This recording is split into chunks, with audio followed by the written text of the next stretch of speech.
Hey guys, welcome to the Markcast. Reed here. It should be a fun show this week. Will the UFL defy the spring football curse? Lots of UFL content coming. Hope you guys enjoy. Please like and subscribe. Trying to get up to 4,000 subscribers before the kickoff of the next UFL season. We'll be giving away 2 sets of season tickets to a lucky winner. Remember, we just raffled off a bunch of jerseys, UFL, USFL, XFL jerseys, as well as 2 tickets to the UFL championship game. So if you like kind of sporadic prizes like that, and then our big 4,000 subscriber giveaway, make sure you subscribe. Give a thumbs up to the video. It doesn't cost you anything. Free to subscribe as well. You can also join the channel for 99 cents a month. It really, doesn't, but it kind of makes me feel better. Small financial contributions, but makes me feel a lot better. Mailing out all the jerseys, buying tickets to give away, all of that stuff. So hope you guys enjoy. If you are looking for CFL content, we did our big pregame show before the CFL Week 1 kickoff.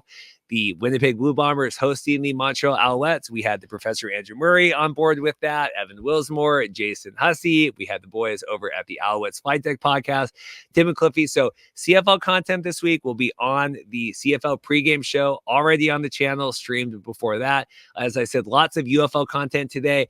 Look for a CFL Week 1 recap early next week. Still confirming with Jason Hussey when that will work for him. Trying to get if Evan can be involved, whoever wants to be a part of that. And then, of course, we will do our UFL playoffs recap as well. Andrew Murray, the professor, will be out of town. I will look for a guest for that. But just be subscribed, turn on the bell, all of that stuff, so you'll be notified whenever we go live. On the show today, Dan Kaplan, longtime sports business reporter for decades, helped start the Sports Business Journal, has been at The Athletic, is now freelancing for Awful Announcing, Front Office Sports, amongst others. Really appreciate Dan. He just wrote an article last week, kind of looking at the totality of the UFL season, looking at attendance, looking at TV ratings, all of that. What is the viability kind of going into season 2 for the UFL? So get Dan's thoughts on all of that sort of stuff. The marketing of the league. Should they be focusing on the player 54 angle? Lots of good stuff with Dan. Always appreciate him spending his time. And then, of course, Pat Rifino, longtime guest, friend of the program with Analyze and Educate over on YouTube. Full UFL playoffs preview, as well as lots of news and notes this week. We have a new fantasy sponsor for the league, a new Kratom, whatever you want to say, a sponsor for the league. That's above my pay grade, but lots of UFL stuff coming with Pat. So I hope you guys enjoy. Like I said, please like and subscribe. We'll see you guys at the end, and I will have an update for the 3,500 subscriber giveaway. If you're invested in that, stay tuned here because we will be raffling our UFL championship game tickets here. I will give you details at the end of the show. We'll see you then. Thanks. Well, this is exciting. We do a check-in with this gentleman at least once every kind of XFL and USFL, and now we have the UFL here. We have Dan Kaplan now with Awful Announcing, formerly with The Athletic, Sports Business Journal, decades here of kind of covering sports business. Dan, how are you doing, sir? I'm great, and I in addition to Awful Announcing, I write for Front Office Sports and other publications. Yeah, I got hooked into one of their email subscriptions now, and I love that. I get that every day. I really enjoy that. So if all of that and that crew over there, but yeah, I feel like a lot smarter person reading about the in and outs of like the WNBA TV deals with Caitlin Clark or whatever. I do think it's interesting stuff. Yeah, no, they do a great job. So Dan, we're here. You had an article up here. We'll pull up in a minute talking, can the UFL survive here going into season 2, coming out of this? First off, I don't think we've talked to you since this whole merger came around and with Redbird and Fox and everything. What do you make of this new United Spring Football League? Well, I have to say the TV numbers have been, to me, surprisingly good. I think they ended up the regular season at about 900,000 average viewership, which is something like 300,000 more than the average the leagues had separately last year. So that's a good number. Now the caveat, of course, is that most sports are up. Sports viewership. I mean, it's the NHL, NBA, NFL. I mean, you name it. WNBA, women's college basketball. The numbers are all going up. But still, I mean, for essentially a new league. With a product spring football that has had so much trouble over the years, to pull in 900,000, that's real viewership. Now the question that I had people asking in the story is what's next? How do they proceed? And I had one person talking about the quality of the play. He threw some shade at it, but uh, the years 2 and 3 of these leagues are always the tells. Year one, there's a lot of enthusiasm. People are checking out the new product. Whether they can sustain that and improve, that's the big question. In terms of, and the interesting point you brought up here, because I want to talk about TV ratings as well, but you talk all sports being up. And so is this a testament to just they're on better networks? And so just more people are happen to be tuning in, because we saw these experiments last year, FS1 on a Monday, or the XFL was trying to do these, or, the USFL was on Peacock and all these things. Is it just these are on the networks where people are probably looking for sports and they're stumbling upon it? Well, no doubt being on Fox and ESPN is a big boon, and the XFL was on ESPN last year as well. So uh, there is a lot of exposure, but sports consumption, sports viewership is up across the board. And I'm not saying that to deflect. And there's a significant increase in the UFL's ratings versus the USFL's and the XFL's ratings. I mean, we're talking 20-30% jumps. That, an increase, a few percentage point increase in sports viewership doesn't explain that away. So kudos to the UFL. They did a great job. Where I think one of the problems they have, as you've written about, is attendance. Attendance is a big issue outside of St. Louis. I mean, I guess Washington has decent numbers, but when you have stadiums that aren't filled, or venues that aren't filled, that's not an appealing TV product. And I think not having the players in the markets during the week, doing community outreach, doing the sorts of things all sports teams that have home markets do. It's hard, and probably the transition from the merger so quickly into the season, just a few months gap, probably hurt marketing efforts. You put those two together, it probably explains a bit the low attendance. That's something they'll have the whole off season, assuming there is a year two. They'll have the whole off season to work on, but they need to get fannies in the seats.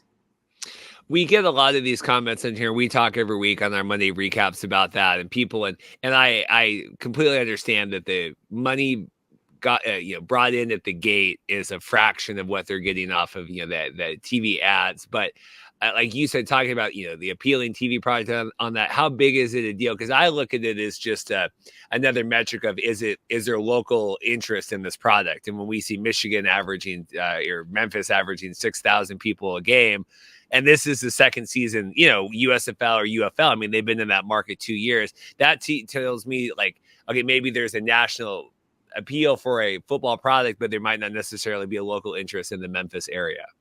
Well, we saw it during the pandemic year in the NFL when they played in empty stadiums. And I realize Memphis is not playing in an empty stadium, but Ish. I mean, TV ratings went down that year. And people were, I mean, it was a pandemic. People were home. People did not like seeing empty stadium games played in empty stadiums. There just wasn't the excitement. And if you've got 6,000, I don't know what the venue size is in Memphis, but when you see stadiums that are barely filled, the reaction is, this isn't important. If the locals aren't into it, why should I be into it? And so give the UFL some distance here, because the merger occurred so close to the start of the season. They probably didn't get their local marketing efforts in place like they would have. But I do think this issue of the teams not being weak in their home markets during the week, where they're at the hub in Texas. I think that I know it saves money, but getting players out into the community, doing promotions like that, particularly for a minor league, that's pivotal in getting people into the seats. I have a question. Yeah, talking about cost or money's spending coming up here. Back to the TV ratings for a second before I forget, because it has been a tremendous increase this year, right? And we've seen Mike with Fox Sports tweeting out all the time, 30% here and all that. To me, this is the best of the best, right? We've given all the games for the most part, the best windows we can. They're mostly on Fox or mostly on ABC and ESPN. So to me, if we roll this back out next year, you're not going to see those same increases, right? To me, this is kind of the 1 year. Like, what do you, in terms of looking into next year? Because they unless something really catches fire, I don't see another 30% year over year gain here. That would be unlikely. I think you saw the 30 to 40% gain because you merged the two leagues and you got the benefits of that. Last season you had the game spread out among the two leagues, and they were maybe some fans were confused about what was what. But now you've got the two leagues merged, and there seems to be some enthusiasm there. But it'd be hard pressed to see a 30 to 40% increase next year. I mean, if they had a goal, I would imagine it'd be 5, 10, 15% increase. How they do that, I think they have to generate enthusiasm in the local marketplace, and they probably need to try to make some of these players more of a brand name. They need to market around the players a little more. Not just right now. It seems like they're marketing the UFL, the brand the UFL. People in the NFL always say people don't follow the shield, the NFL shield. They follow teams and players. It probably needs to be a little more push around that.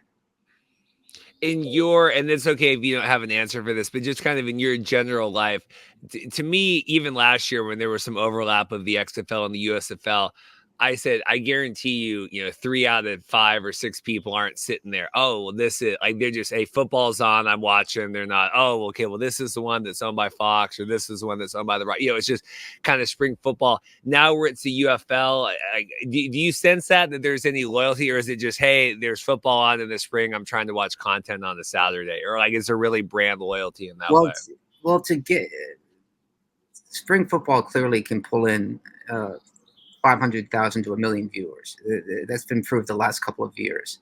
Whether that builds enough of an economic case to keep this league around for the foreseeable future, only Fox and Redbird and Dwayne Johnson can really answer that.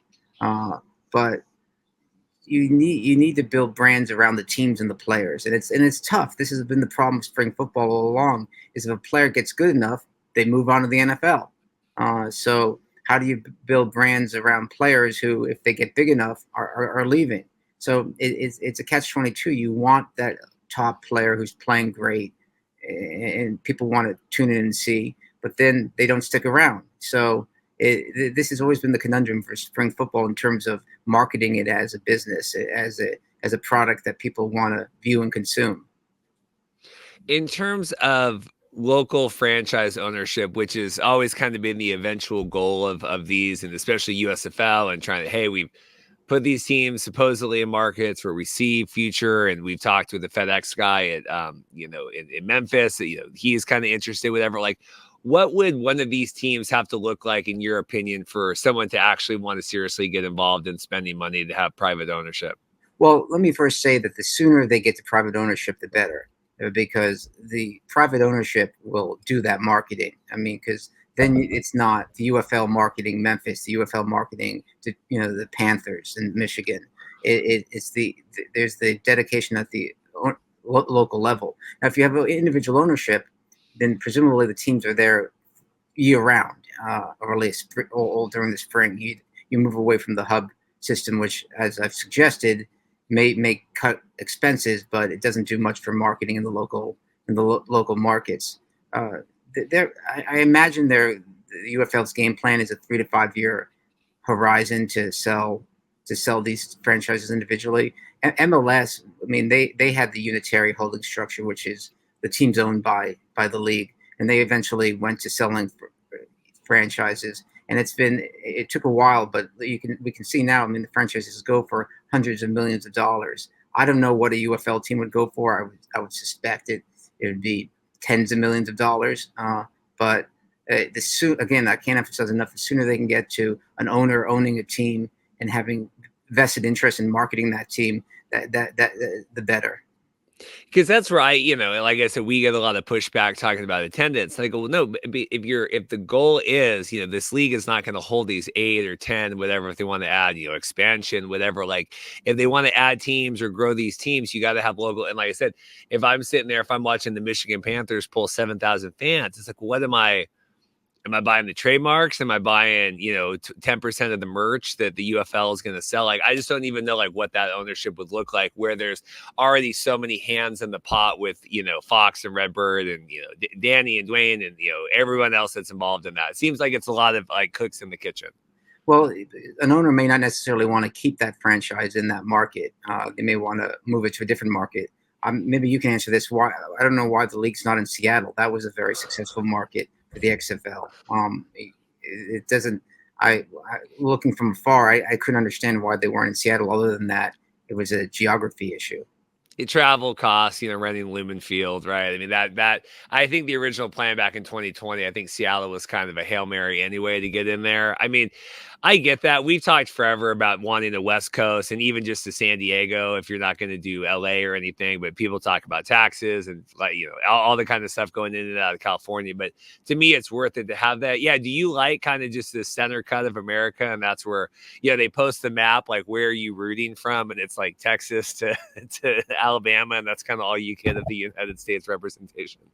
Well, yeah, and this gets back now. The XFL 2.0 had teams in LA and New York, and those were two. I mean, they only lasted 5-6 weeks because of the pandemic, but those were two of the least successful in terms of attendance of that league's teams.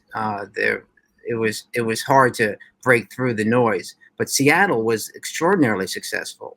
It was a big market. It was right up there with competing with St. Louis in terms of which was the number one team in that 2.0 XFL league.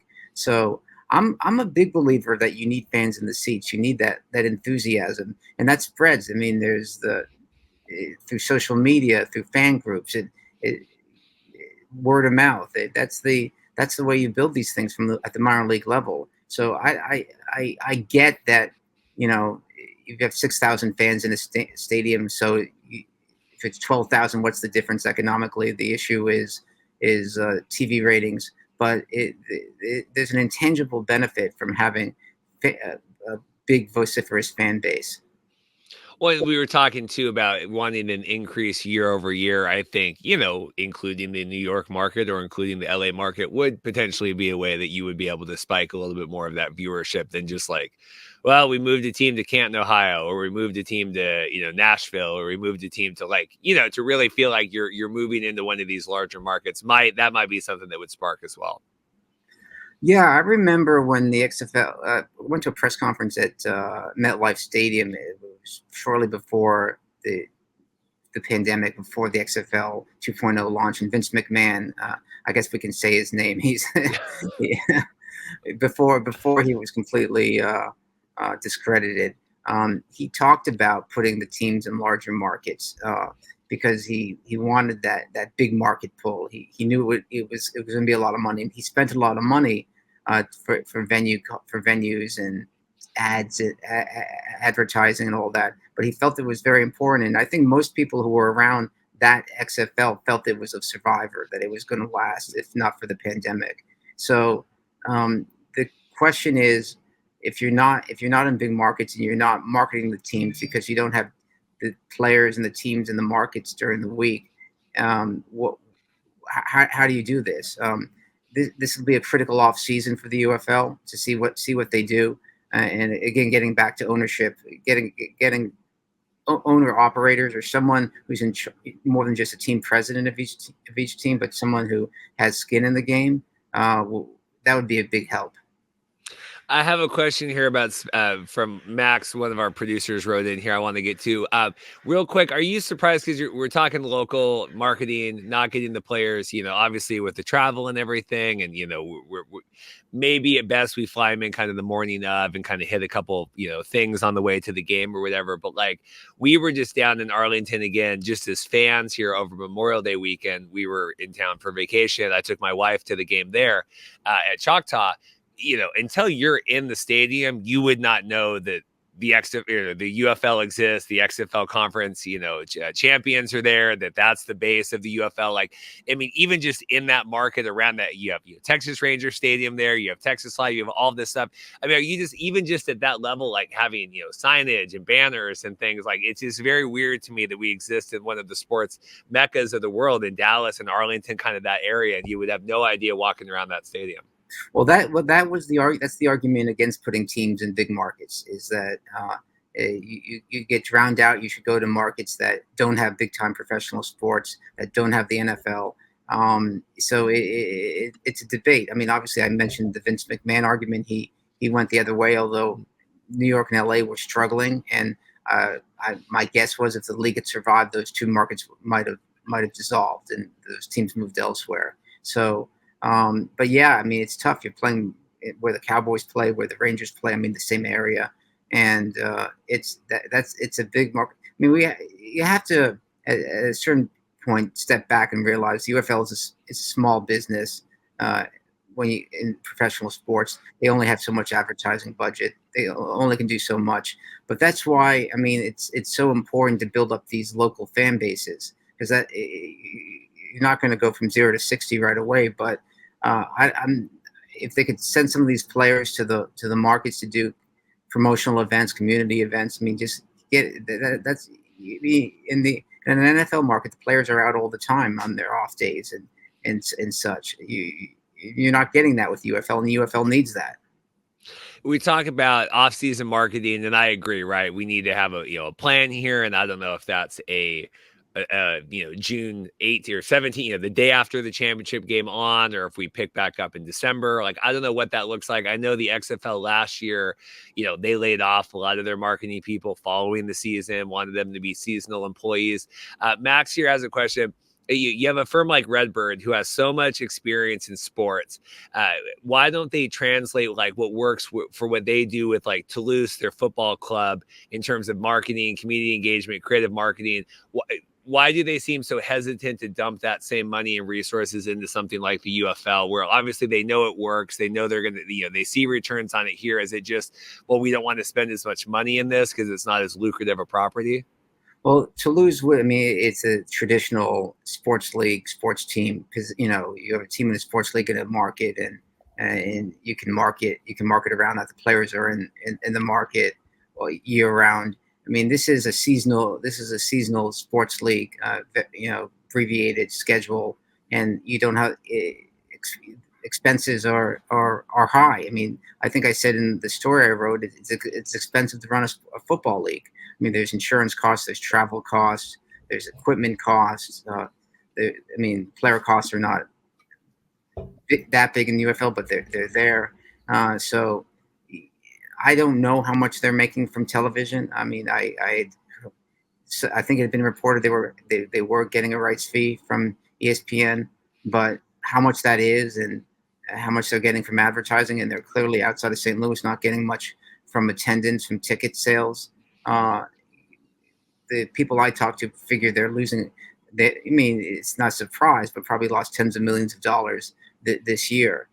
So, I mean, Redbird, looking at that, I mean, they're private equity. Private equity usually has short-term investing horizons of, 3 to 5 to 6 years. They get out. They don't want to keep throwing good money after bad. A couple quick ones here before we get you out of here. I appreciate your time. You had a quote from Eric Galco here, friend of the show, formerly, the DPP over with XFL 2020, and he's with the Shrine Bowl and everything now. But I thought it was interesting, this debate of like marketing and, how do we get players in that want to move on, but then you have the players in the league that are maybe the sub NFL guys, but wanting to make sure that that's a place that they can play. We've talked about that. We had a long discussion on the show Monday about, you need to get to the place where people can kind of make careers out of being in the UFL, even if then they supplement with other things in the offseason. What do you make of that and just kind of the general long-term vision? We had Daryl Johnston on the show preseason talking like they don't want the UFL to be a developmental league. We mix reviews if that's even possible to not be. But what do you make of this long-term vision for the UFL? Yeah, I mean, it's sort of muddy. What is it, a developmental league? Is it when Galco's point about Dwayne Johnson, the Rock's mantra that it's for the 54th player that is the first player cut from an 53-man NFL roster. Galco's point is that message is sending is this is not NFL caliber play. This is below NFL caliber play. I mean, that seems self-evident, but his point was that that's not a message you should be sending, and it tells prospective players who might want to be on an NFL roster that this is not the place to go. I don't know if that's true. I mean, if you're trying to make an NFL roster and you excel in the UFL, I imagine that footage goes to the NFL scouting departments and helps you out. We'll see how many UFL players get on to get into camps this off season, NFL off season, how many make teams. That would be pretty interesting. But it is hard, because is it a developmental league, or is it a league unto itself, divorced from the NFL and in its own ecosystem? For so long with these spring leagues, people have talked about the NFL needs a developmental league. The NFL needs a developmental league. They point to NFL Year of Kurt Warner's the biggest example of that, and there's probably some truth to that. But as we know, college serves as the minor leagues for the NFL, and it's not as if the NFL isn't doing well. I always remember back when there was the CFL, XFL talks, and we had on a bunch of CFL reporters, rightfully so, kind of defending, the legacy of the CFL. Why do they need all that? And I remember we were having a debate with one of the reporters, and they were just like, is that enough for the XFL at that time to be the show that you're watching the players on the way to actually be on the show? Is that enough of a driving point? And I don't know. And I think they need to get away from that more. Is that a 20-year league? Hey, watch them before they become the big. That's the minor leagues, right? But that obviously minor league baseball. Yeah. People go for many reasons. Some people go because they want to see the stars before they become stars. Other people go because it's just a fun night out or day out, and it's family friendly and it's goofy and such like that. So if you look at the minor league baseball model, those teams are in the communities, and these teams in the UFL are not in the communities. And I know we've been hitting that hard, that point, but I think the sooner the teams can be in their local markets and claim those markets for real, the better.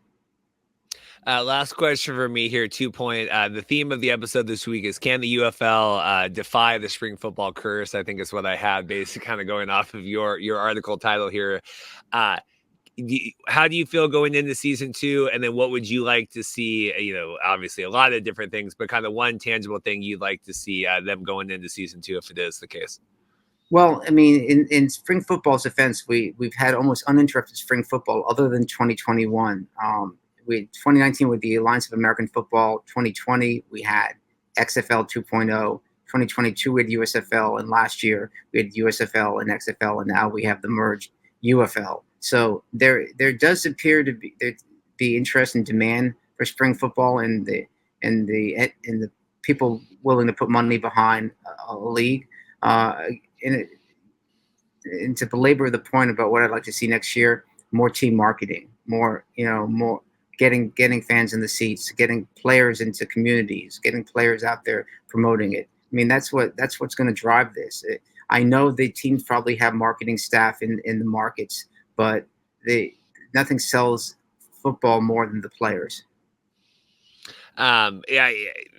I lamented this week going into, because there's been lots of talk of Birmingham and kind of their subpar attendance, even going into, it's year 3 now with all this. And they had 2 media avails this week going into the playoff game. And I'm like, okay, if you're not in the market, but then remotely you're only having, Skip Holtz again for the 18th time this season. It just doesn't seem to be any sort of this is the time to seize on this. We're going to be in the playoffs. Again, we always say maybe next year, and I always get people to tell me that. We'll try, oh, the merch wasn't good. They'll get it right eventually. They'll get it right. We know these spring leagues, there's not infinite time to do all this. I think you need to strike, you need to go now or not, right? That's right. Look, I think the big question with the UFL is, you mentioned Redbird, is what is their commitment? How long will they, what's their time horizon? They have a lot of other investments in sports. This is not anywhere near the biggest one. What's their time horizon? Well, it would be good to know long term here with all that. I was just looking up your Twitter handle, make sure I can plug it before you go. Dan, anything else from you today? I appreciate it. Obviously, with Awful Announcing Front Office Sports at Kaplan Sports Biz on Twitter. Any other thoughts before we get out of here? No, I'm rooting for the UFL. I want to do well, and I think the TV ratings were surprisingly good, and I hope that continues for the playoffs. Awesome. Dan, follow him on Twitter. I appreciate it. Making time today. Thanks again. All right. Take care. Well, here we are. I don't think we've had this gentleman on at all this season. Pat's been working on his channel as analyzing, educating, and also just real life work stuff. It's crazy. Like even me, I'm like, okay, minimum. Sometimes we got real life stuff ahead of us here, but we have Pat Rifino back on here. We were previewing the UFL playoffs, talking lots of news today. Actually, I have like six. I never have like 6 tabs worth of UFL news coming on. Pat, how are you doing, sir?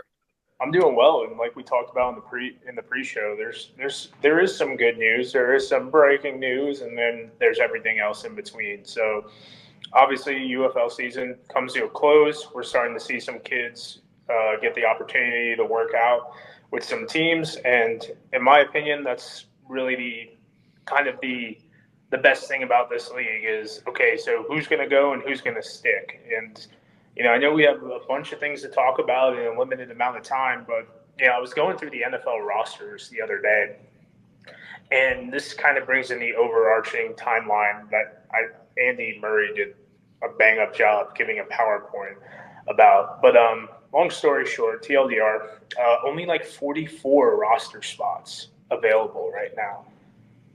What are we doing? Like, we're the league. I know last year we were the league of opportunity. This year we're the league of like, let's just get through year one, Reed. They don't really. Yeah, we don't really have a marching order this year of what is our drive of the league. I think we've merged. We're kind of working through things. Yeah, I mean, in honor of Pride Month, we're here. We're blank. Get used to it. You know what I mean? Like, I don't care what end of the spectrum you're on there, but I mean, that's kind of what the UFL did this year. We're here, watch us. We're on Fox. Great. So, but overall, I mean, like, we've been waiting for this for what, 3 weeks? These 4 teams going to the conference championship. I feel like it's been pretty solidified for. I think they all clinched going into week 7, yeah. And I mean, I don't think we have any disagreements as far as these are the 4 best teams, and I'm pretty excited that we didn't have any hiccups as I hiccup with the tiebreakers or anything like that. And as someone who kind of lives in St. Louis, Reed, I am in 100% agreement with you on your take about, well, if you really wanted to get into the playoffs, you should have beat Seattle. Like just last year. Yeah. Like it was intoxicating and nauseating to just hear people talk about that like scenario, and I'm just like, or we could have just won. Yeah. So, are you surprised? Because we talked, so it's really been solidified for a while here. We just preseason and these are all going to be all-star teams, and we're like, really is such a divide. I mean, there's 4 good teams, and then I would say of those 4, there's probably 2 exceptional teams, 1 at least with the Stallions, and then there's 6. Like, I'm just surprised that this was so locked up here weeks ago, and now we're finally here. But are you surprised kind of going in and what we expected? I mean, I didn't think Michigan was going to be as bad. I thought Michigan would have been a 5-5 team. I know there were some people who were saying they were terrible. My biggest thing with Michigan was I didn't feel like there was any like true dynamic playmakers on the outside, and COC Mariner and Marcus Sims both proved me wrong, which great. Who am I? 1, 2, prove me wrong.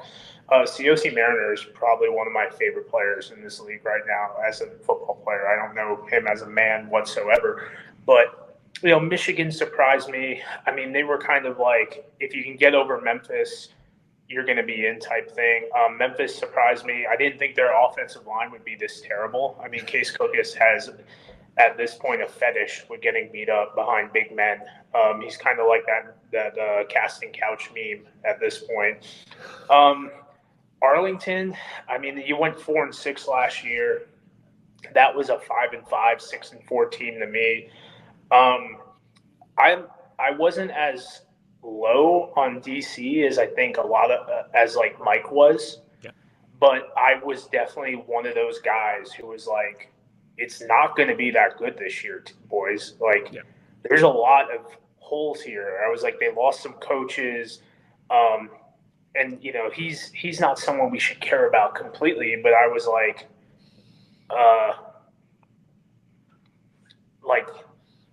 we have Excuse me, I'm losing my train of thought. We had they were losing backup offensive linemen to whatchamacallit, to retirement. And then Josh Hammond retires. And then you have Abram Smith retiring. And it just kind of was like nonstop retirement, injury, retirement. And, for me, it was just like, this is not going to be okay. And then the icing on the cake was obviously Abram Smith. And then, Emery Hunt, I think, is really the only person that's like truly vocalized this. Is they took De'Aaron King out of that team. And when you lose De'Aaron, you're not only saving reps on Jordan's body, but you're also like supplementing the run game. And like that was a loss that I don't think enough people cared about. They're just like, oh, De'Aaron King. Lindsey Scott's the new De'Aaron King. De'Aaron King almost threw 45 passes last year. I think Scott threw like 9. So it's been a crazy time. In terms of, I guess we'll go through some of the news here because you're talking about the Panthers. I have a bunch of tabs opened up here. Speaking of the Panthers, let's talk through here. Mike Nolan, Coach of the Year, Michigan. I don't know if there's competition there. I guess back on that, you deal with are you co-sign that? Nolan dealing with injuries, everything else going through? I deal with the injuries, 1, and 2. A lot of people had Michigan as like a 4-6, 5-5, with some people having them way worse than that. Another thing with Nolan is that they were 4-6 last year, 2-8 the year before. After that, you had and like when I think of Coach of the Year, like why would we give it to Skip Holtz? He's lost 4 games in the last 3 years. It's expected. Okay. The Battlehawks were expected to go to the playoffs. They were 7-3 last year. Wade Phillips, he pretty much cannibalized his roster, tried to do what, Flip did. They went 7-3, and then they were 7-3 as the Houston Roughnecks last year. When you break it down in that standard, like, what else do we got here, homie? Like, it makes sense.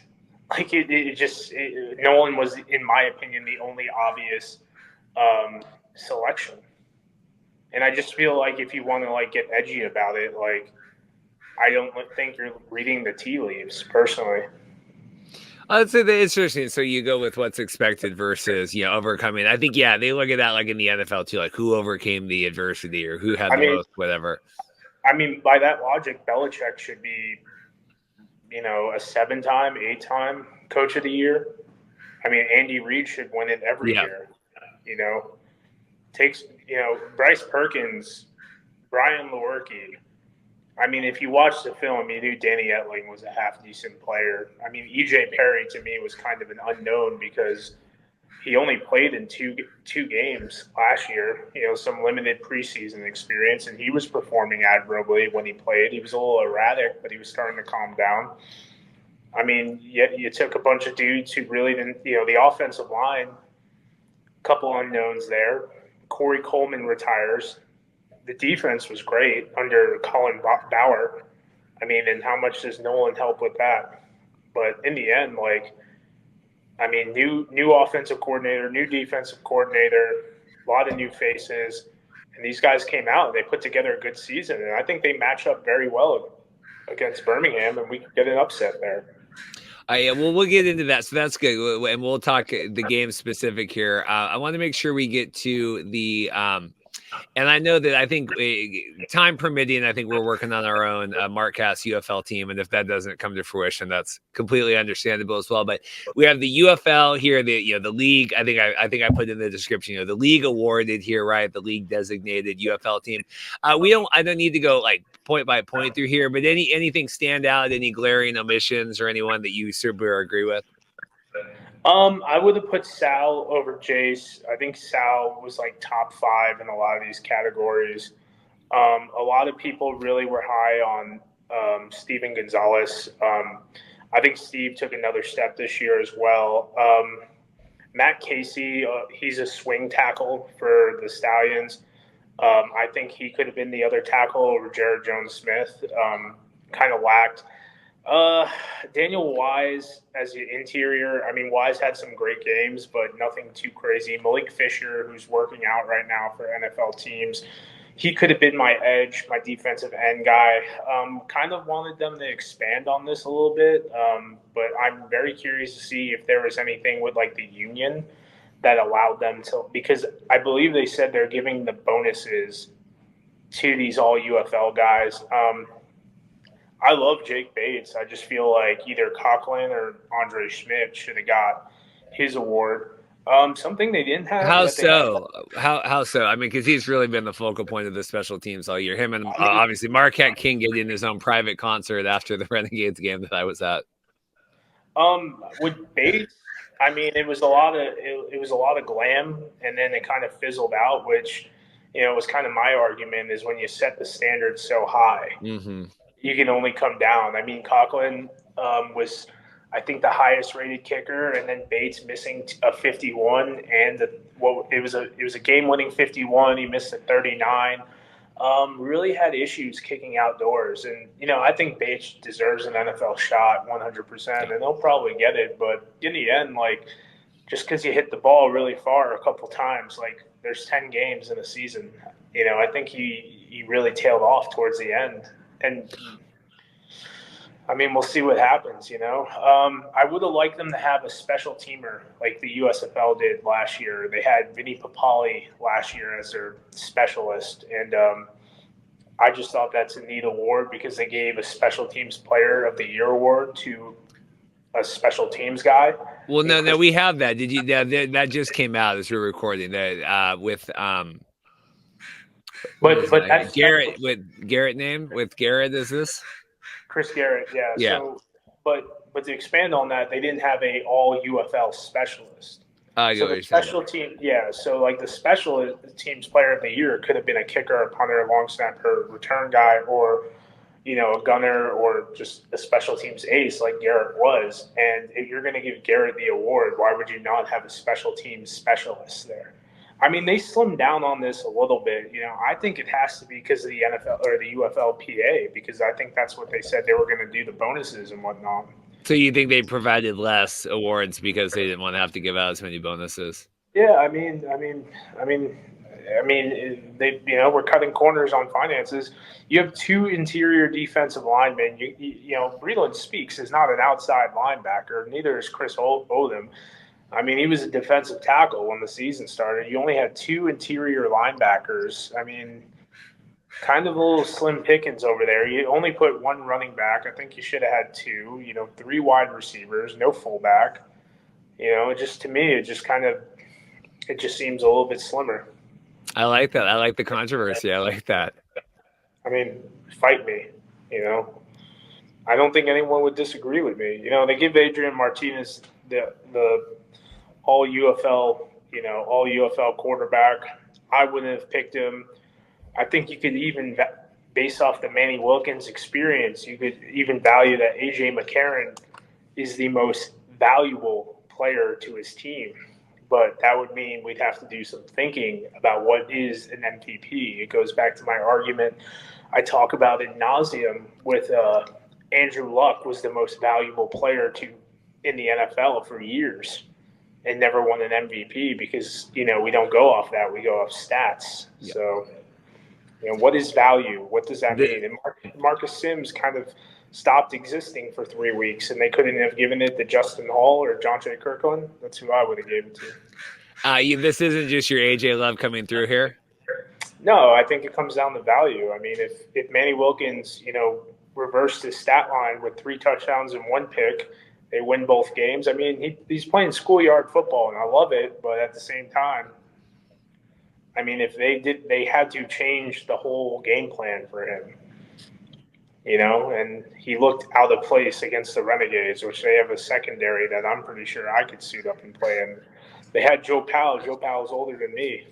Guy looks like a troll doll out there with his hair. Anything else from this? I want a couple other news and notes, and I want to talk through the games. Anything else from the All-UFL? No. I mean, there's always going to be controversy, especially with money involved, and I mean, there's a couple guys I wouldn't put on there, and there's a couple guys that are on there that deserve it. But in the end, hopefully see a couple of these guys, dressed up on the sidelines on the Sunday in a couple of weeks.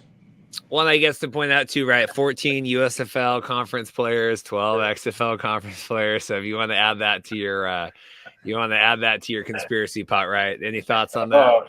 I mean, they're not really. I mean, it's when you're looking at the guys, like every guy, in my opinion, really does have a case.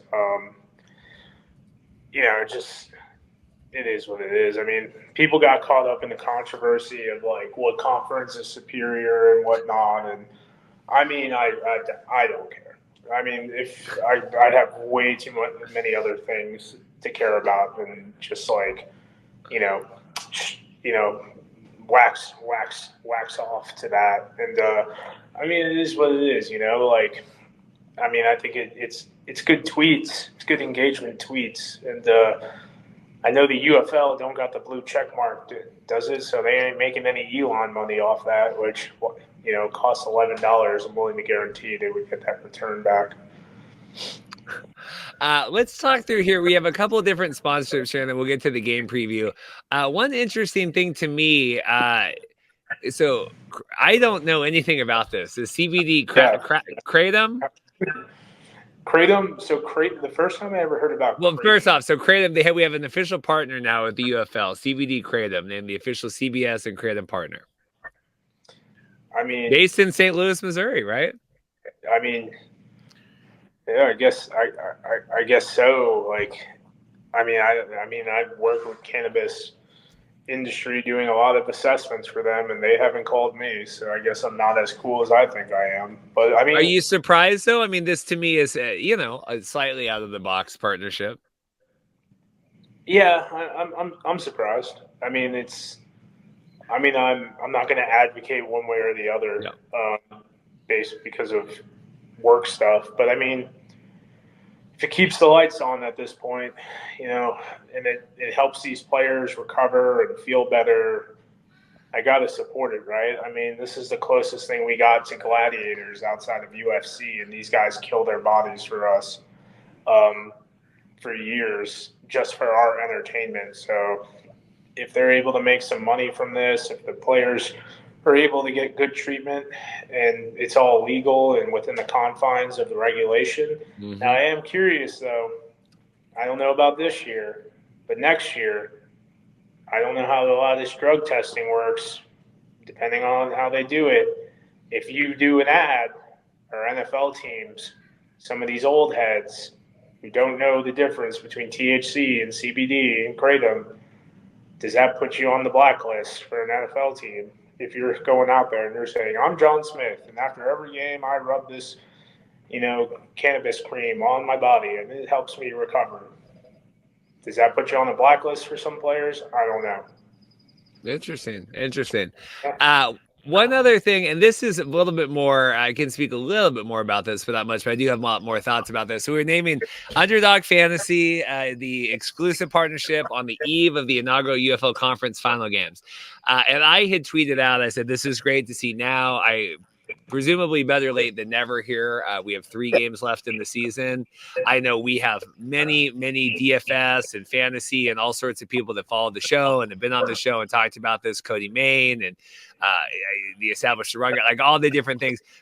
At least we're doing it now. I don't know why you don't have this at the beginning of the season, but at least maybe this speaks to them having some sort of idea in their head about working towards this next year. Yeah, and I think a lot of these moves are definitely working towards next year type items. I think confirmed season 2. I think that's confirmed. I think we'll see a video once you post this. We'll see a video on this from someone we made cry, and I mean, when it comes down to it, as long as we got things moving forward for season 2. And by the way, I hate it when people say season 2. It's the 2025 season. It makes you sound like it's sad. It's sad. It's the 2025 season, and I don't even like it that we call it the inaugural UFL season. I mean, the league played United Football League played for 4 years in the mid 2000s. Wow. Do I need to update my YouTube description? I think I have Dan Kaplan talking about season 2 of the UFL. Oh my God. I guess. I don't know. Depending, just change the thumbnails too. Why don't you? Okay. All right. I'll redo the whole thing. But no, I mean, but this is good because, I mean, we've talked about this ad nauseum on here, and I hope this parlays more into sports betting and everything as well because, you know, again, we've talked about this, but, you know, the announcers on the broadcast know so little compared to the people that are actually spending money and gambling on this. It's really almost what's the word? Pandering. It's almost like not mansplaining is the right. Like it's like, do you think Cody Main's sitting there like, oh, I got to hear what the ESPN booth is saying about the over on this game? Like, no, the people that are really betting money and spending money on this and advising others and partaking and running sites and doing all this, like, they do not need the UFL broadcasters talking like, well, the over is still in play on this kickoff. Like, let's go. Yeah, and I'll buck back a little bit on that to the fact of like I feel like when Joel Klatt's on the stick, and that I mean he's and Menifee's not bad either. But it's definitely the ESPN side. Some of them, not all. We have friends over there, but it's definitely I mean Luke's is good. I mean some of these guys, man, like I don't even think they're like looking at the damn score sheet before they're like going on there. I mean they're checking. I mean, some of these guys, they just say the incorrect names. It's like I get, and granted, like I cover this league. I, supplement my retirement with the income I make off this league. And like to see like these guys who get paid way more. Like just be so bad at their job. It's like, it's annoying. Like, it's just like all it takes is a Google search of one player. Well, I get it. I get it 100%. And it, like I said, to me, you're turning off people because you're turning off the casuals that don't want to hear about it because you're talking nonstop about it. And then you're turning off the people that do actually know about it because they're like, you're an idiot. What do I need to do? Like, I don't need this. I don't need this expertise on here. Yeah. And it's just such a filler of BS. Like it's on the screen. Like I know how to do basic math. Like I understand what 23 plus 20 is, and you have a 46. Like I don't know. Like it's just filler. It's just BS. I mean, it's such a coin flip when you watch an ESPN game because at least when I watch Klatt, I'm like, this guy is going to teach me things, and like Klatt's awesome too because like he's going into coverage breakdowns and talking about like bracketing and flipping up the hips, and then like you got an ESPN guy who's like, "That's good. What do we think, Dean?" And it's like, I don't know, man. It's haves and have-nots, and I was against the Fox broadcast, like just with the USFL being a little stale, but going back and forth this year, you can really tell the difference, especially if you're watching like back-to-back days or 2 games on one day or however they have it lined up. Yeah, no, it's 100% haves and have-nots, and it's sad, it's exhausting, and you kind of wish for it to be better. But I mean, hopefully, it's about improvement, right? It's constantly building for 2025, and like we heard all the time, let's just get through this year. Let's just get through this year. We're getting through here. All right, let's hear them focus on this on the rest of our time here. I think this is a incredibly compelling playoffs, right? I think last year the Arlington Roughnecks left a little bit to be desired here on the what was that, the South Conference, whatever the heck they called it last year with the XFL. Stallions Panthers here, them hosting at Protective. We'll see the attendance there. It was about 7,000 last week, and then St. Louis here obviously hosting the first playoff game in the city of St. Louis, and however long they've posted all the years and years and years since that. What do you make of this, and are you excited for the playoffs? I mean, the best part about this is that both teams are 2-0 versus each other. It's very hard to beat a team 3 times in 1 year, and I haven't looked up how many times it's happened, but it's extremely difficult to do it because the odds are you will get lucky at some point. Yeah. Michigan has never beaten in this new era. has never beaten Birmingham, and San Antonio, going back to last year, has not beat St. Louis, and obviously San Antonio didn't exist in 2020.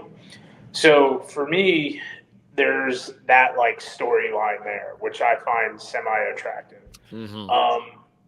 Obviously, City of St. Louis, I think it's 19 years to bring this back, and I'm really expecting 40K people to be there, and I know I expect 40K tickets to be sold. I saw something that saw a lot of resellers and whatnot. So I wonder how when those resellers don't show up, like how that works for the attendance because they bought the ticket, right? Well, they'll call it ticketed. I mean, that's what Arlington's been doing for weeks. I'm good with that. I don't care if you're in Memphis or St. Louis because if you paid the money, that's revenue the league gets. Let's pad the stats, all that goofy stuff. Now, I do think that St. Louis could easily get a 40K. I don't know who's playing. I don't really care. I got some heat from this. I made this a point. Lindenwood University is the major university for football there. They're a Division I AA or FCS school. Last week, they had their football combine, which has like all the Midwestern Power Fives, all the way down from like Power 5 to Division III college coaches and all these kids from all around the state of Missouri who go to Battlehawk games. I know these kids. I talk to these kids. They're in my DMs. You know, they ask me this stuff, and 90% of these kids, who do they have? They got parents, and parents take them to the game. So like there was. And I know we make the joke about the gas station stuff, but like it's like these are football kids in the area who would go to this game, and they were all at the camp. They also had First Form, which is one of the biggest like businesses in St. Louis. They were having a thing called Summer Smash. Steve Aoki was there, Ludacris was there, Nelly was there. I mean, like this is pretty like, and these are active people who go to these games and whatnot. So like I don't want to go the Toby Keith route by anything like that, but there was stuff going on in St. Louis, and they still pulled 34K. I mean, I'm not saying that would have pushed it to 40K, but I'm still saying like stuff was going on. The St. Louis version of Toby Keith was going on. No, I think St. Louis has showed up quite a bit. I mean, I think that they're doing good. I'm really curious to see, and especially the championship game if St. Louis is there. I mean, I think this could be pretty spectacular thing just for the legacy of the league. I mean, are you off the boat of saying if St. Louis goes to the championship that 50,000 people show up? I think we'll see. So I've had a lot of conversations, and like even like the Dave Nailers of the world texting me like, "Hey, what do you think? Like if the UFL doesn't survive here, do you think that do you think St. Louis could be the 10th team, right? Because everyone's like, right? How can we relate this to the CFL?" And I told him, I said, we don't know what the ceiling is. We know what the floor is. You got about 30,000 people that are going to come. I don't know what the ceiling is. We'll see. Is it 50,000 plus? I don't know. All right. But I think we'll find out what the demand is. And if they can't sell it out or if they can't get but we don't know that number yet. We only know that their floor is higher than anyone else's ceiling right now by twofold. And I mean, if the league folds, I mean, that conversation needs to happen, right? Like at least a phone call to someone. I don't know who that someone is, but I mean, I think it'd be silly for the CFL. I mean, I don't think people in St. Louis will. I don't know how much they would care at this point. They would just want football. They don't know if they would. That's interesting. There's very few Americans who like adamantly hate the CFL. Like we're beyond like the casual American is just like, oh, this is football. Where's fourth down?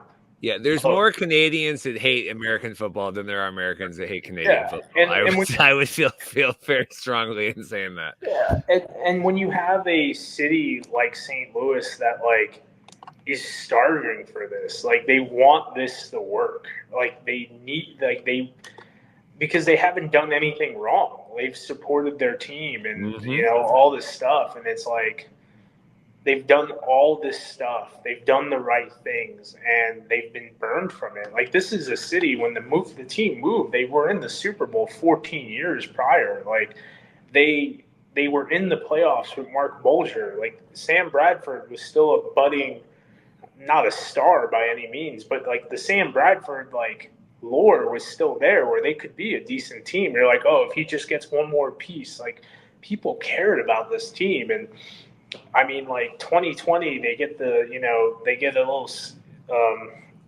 what's it called? 2020, they get a little You like got a little taste. taste, a little Yeah, appetizer. Yeah. yeah, and like I don't think they broke 30 in 2020, and then they bump up to 38 at one point, and then this year they broke 40, and like now it looks like they might do it again. Like, man, if I'm the CFL, like I'm making those phone calls, like I'm figuring this out.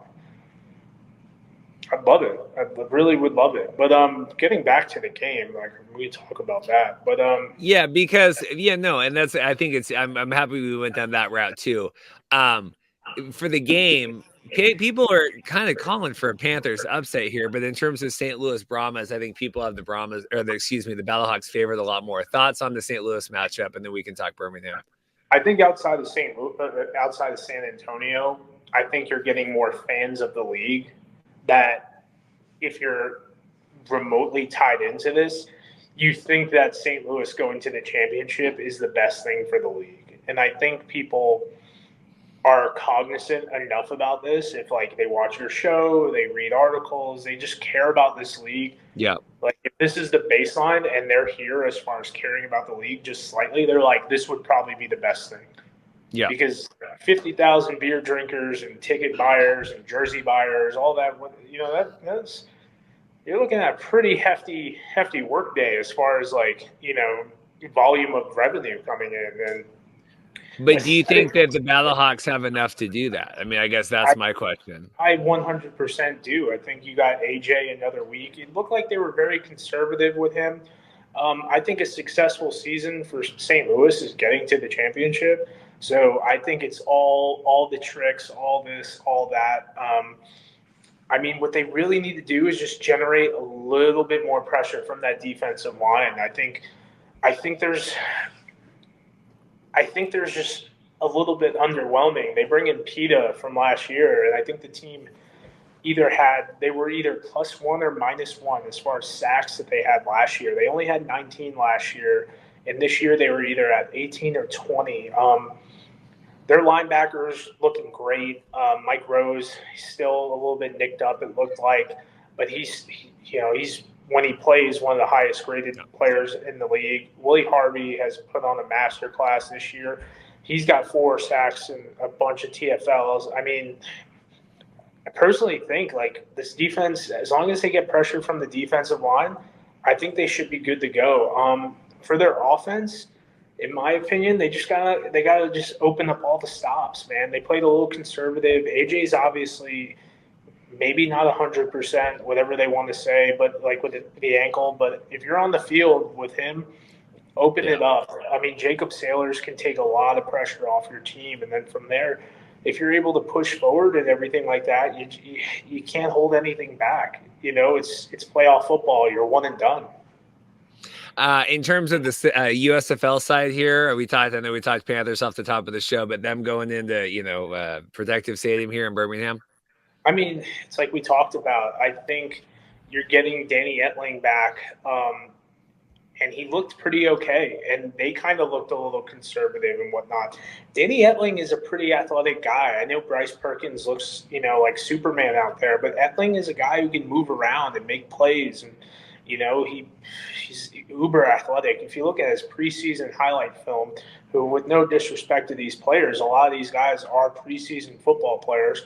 He was carving teams up with his legs and whatnot.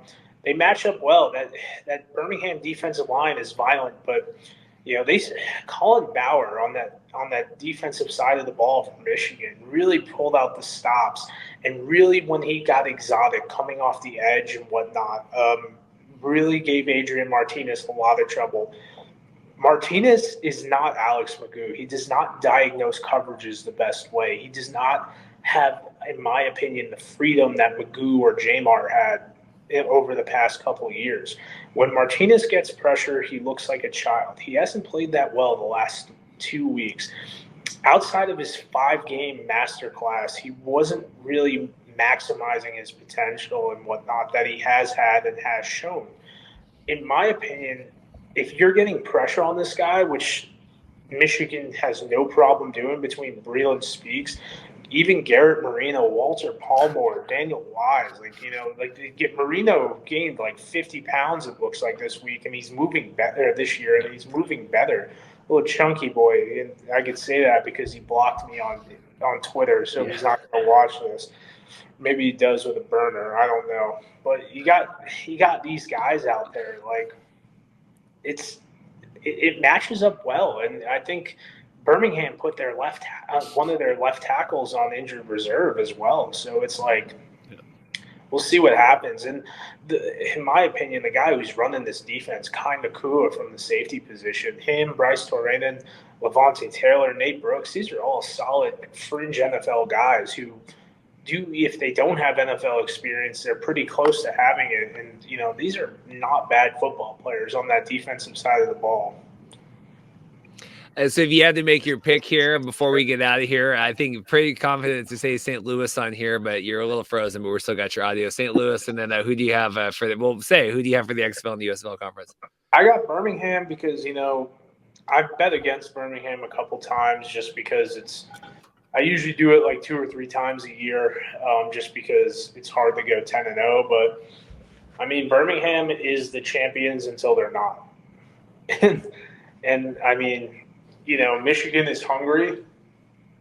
But my biggest thing with Birmingham is how long could they do this? And it's hard to three-peat, but if anyone's going to do it, it's going to be Skip Holtz, who literally has a machine of guys that he just keeps churning out, and every year there's 2, 3, 4 new players that you're like, oh my God, this guy's a guy, and we'll see what happens. The biggest thing for me is another guy too to keep tabs on is going to be Jay Sternberger. They had this guy Bumper Pool, man, what a name, covering Jay Sternberger, and he just Bumper Pool just looked so lost out there last week, and they were like, oh, he's going to be like Ginda, and I'm like, yeah, I mean, no, not at all.